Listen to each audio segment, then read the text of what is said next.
Opening. They say you are who raised you. Well, America, meet the people who raised Donald Trump. Now, I'm just saying, they do kind of look alike. I mean, a lot alike. But hey, I digress. A father arrested at a KKK rally in a robe. A mother who looked the other way. And a son who turned all of it into a presidency. We're not here to speculate. We're here to show you the receipts. All 25 of them. So sit down, because this is going to take a minute. Block 1, Marianne Trump, show photo. This Where is were you born? Cloud Trump. In a little town called Stornoway, at the island of Lewis, way up in the Hebrides. Way up in the Hebrides. Beautiful little island. Donald Trump's mother, an immigrant from Scotland. She raised him. She watched everything you're about to see get built inside her home, and said nothing. Block 2, Fred Trump, show photo.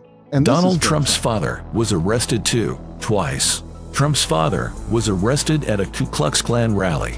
The Washington Post uncovered it in 2016. Fred Trump's first arrest took place in 1927. Brawls erupted in New York on Memorial Day. Italian fascist sympathizers and the KKK led them.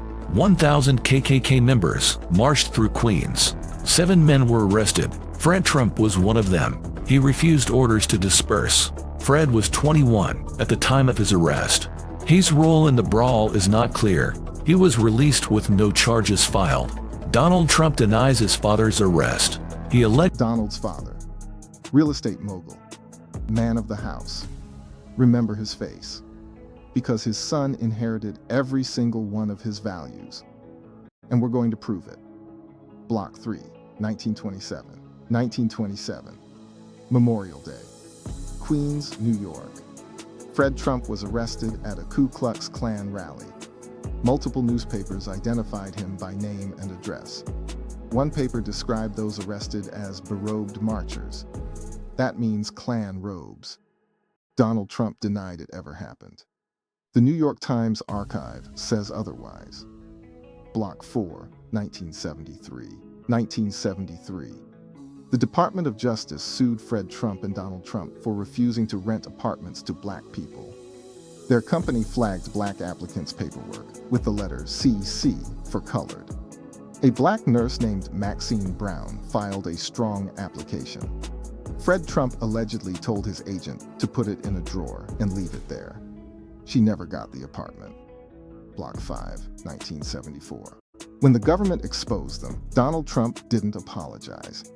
He didn't fix it. He sued the Department of Justice for $100 million, calling their findings false. The court threw his lawsuit out. The discrimination case stood. Block 6, 1989. 1989. 5 black and Latino teenagers, ages 14 to 16, were falsely accused of a crime in Central Park. Before any trial, before any evidence, Donald Trump spent $85,000 on full-page ads in 4 New York newspapers calling for their execution. Maybe hate is what we need if we're going to get something done. It's hatred, and I want society to hate them.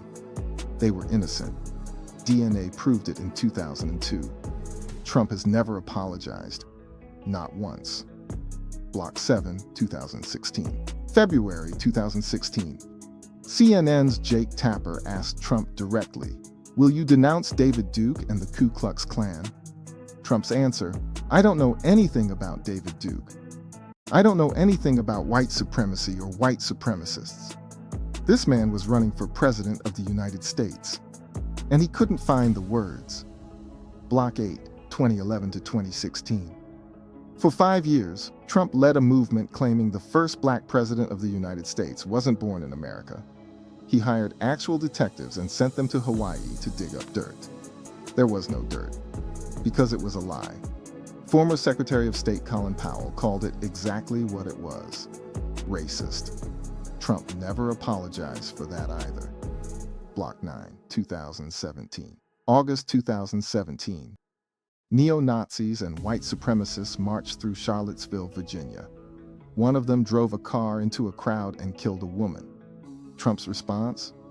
There were very fine people on both sides. Very fine people. That's what he called the people carrying swastika flags. Block 10, 2019. 2019. Black Congressman Elijah Cummings criticized Trump's immigration policies. Trump fired back on Twitter, calling his majority black Baltimore district a disgusting rat and rodent-infested mess where no human being would want to live. He used the word infested over and over, always about black neighborhoods, never about white ones. Block 11, September 2020. September 2020. The presidential debate. The moderator asked Trump to condemn white supremacists. Point blank. On national television. Trump looked into the camera and told the Proud Boys to stand back and stand by. Within minutes, the Proud Boys were posting it on social media as a victory, as a green light. Trump gave it to them.